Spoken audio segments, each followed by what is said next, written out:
Yeah, Pat, yeah, I think that the acceptance of mobile payments and mobile technologies is very apparent in those markets, and also the desire to reach the diaspora. For example, the Chinese community outside of China. That's what's really driving a lot of the adoption of our services. So take us back a step, because this is a space that everybody wants to be in. The existing banks want to be in this space. Apple and Google and Samsung are in this space. What does a relatively small company bring to this area that gives you a chance to compete? Really good question. So basically what we've done is we've got, our company has some incredible mobile payment technology, but we've also got licenses across Canada and the United States, and what that allows us to do is to actually provide cross-border payment solutions. So that's where the companies that we're partnering with right now really see they have a significant amount of interest in partnering with our company. So it's the cross-border capability, the compliance aspect. When you're doing financial transactions, you must ensure that they're done in a compliant manner.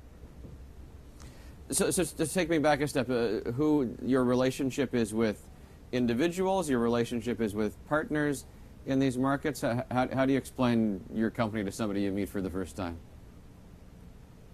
Yeah, so we're a company that partners with larger organizations that have an embedded client base. For example, the partnership that we've struck with Lian in China, they're one of China's largest. They're the fourth largest payments company. And so what we've done is we've enabled that partnership with our mobile technology. So it allows a customer, for example, on a WeChat social messaging environment to transact, send money, make payments and things like that from the United States out to China. So our clients and our partners, if you want to call them that, they're institutions and they're larger organizations. You mentioned WeChat.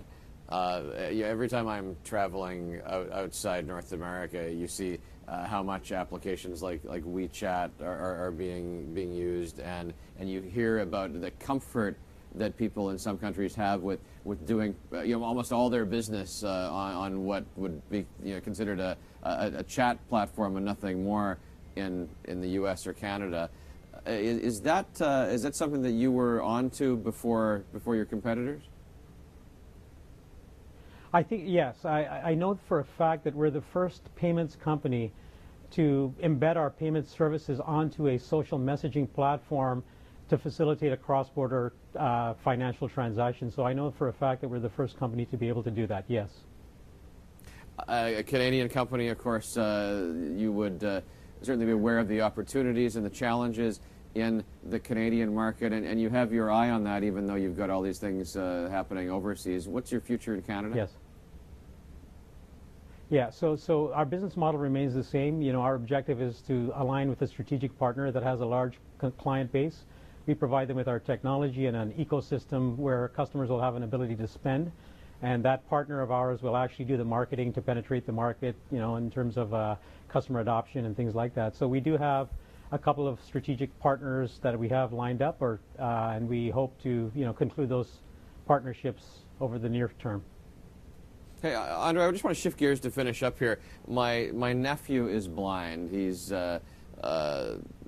working through school and all the technology to help him with that, and things like Google Voice have been tremendously helpful to him, and I see him dictating messages to Siri on his phone. You're looking at mobile banking for the blind and how your technology can help in that.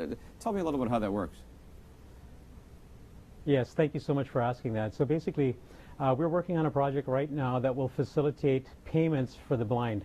What that will be is an interactive scenario where, from a mobile phone, the demographic of the blind will be able to transact, so they'll be reminded of their bill payments that are due, and they'll be able to, through interaction with the mobile device, to facilitate payments, to receive monies from their families overseas, to and even to have their families pay their bills for them. So we have a very strong focus to be a leader in providing mobile payment services for the underserved, and the blind community is one that's been totally underserved in the past.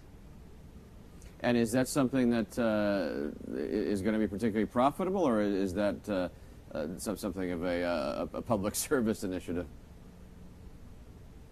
Well, we're a publicly traded company, so we're always focused on revenues and profitability. So, and what we do is we are a very responsible company. We will drive revenues from that. So it is a business objective. We will not be overcharging. We will not be taking advantage of anyone. We don't operate our business that way. But it is intended to drive revenue for the company. Absolutely.